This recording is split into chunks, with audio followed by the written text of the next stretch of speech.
Baik, pemirsa, terima kasih Anda masih bergabung bersama kami dalam Market Opening. Dan berikutnya kami sampaikan terkait dengan emiten update. Yang pertama ada Direktur Utama dari Bank BRI, Sunarso, yang dinobatkan sebagai CEO inovatif terbaik dari IDX Channel.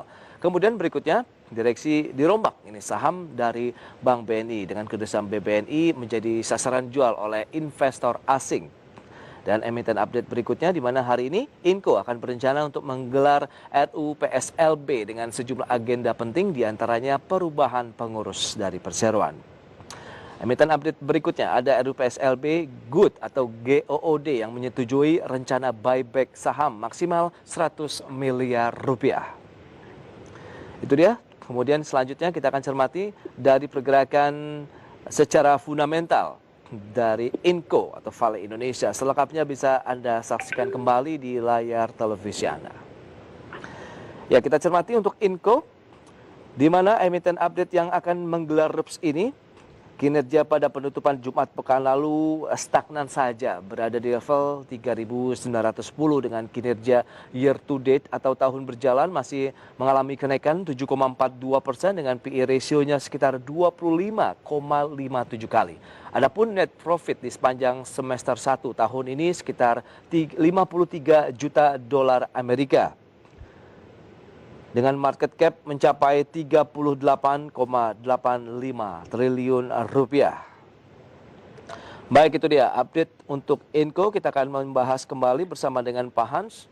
Ya, Pak Hans, itu sudah disampaikan beberapa emiten update begitu. Tapi kita akan coba fokus untuk Inco dulu ya. Vale Indonesia kita lihat ini akan menggelar RUPS, kemudian akan melakukan perubahan susunan dari kepengurusan perusahaan.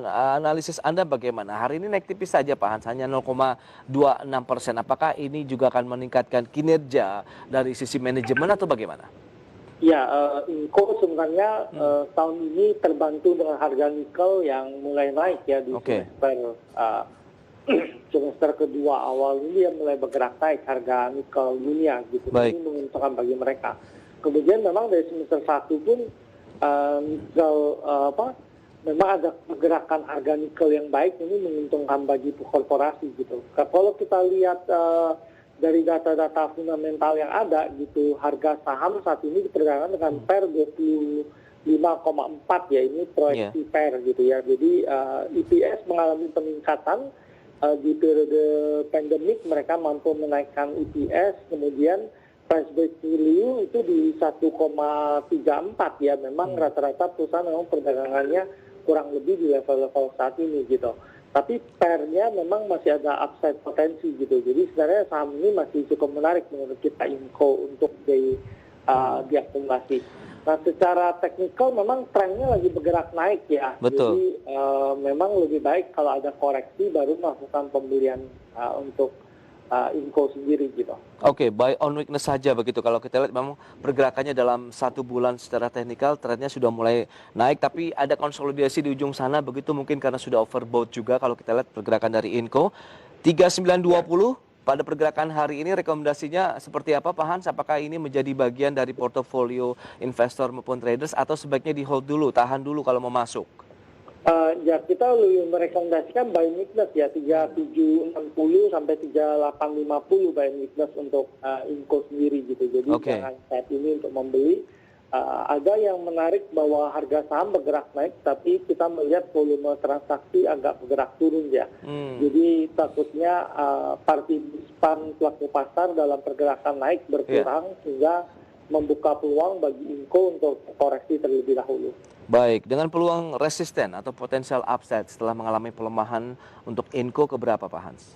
Ya, saat ini memang level terdekat dia naik di 4030 ya sebagai level resisten dia gitu. Kemudian memang sesudah itu memang masih jauh ya level resistennya 4320 gitu. Jadi kita lebih baik buy on weakness untuk Inco saat ini.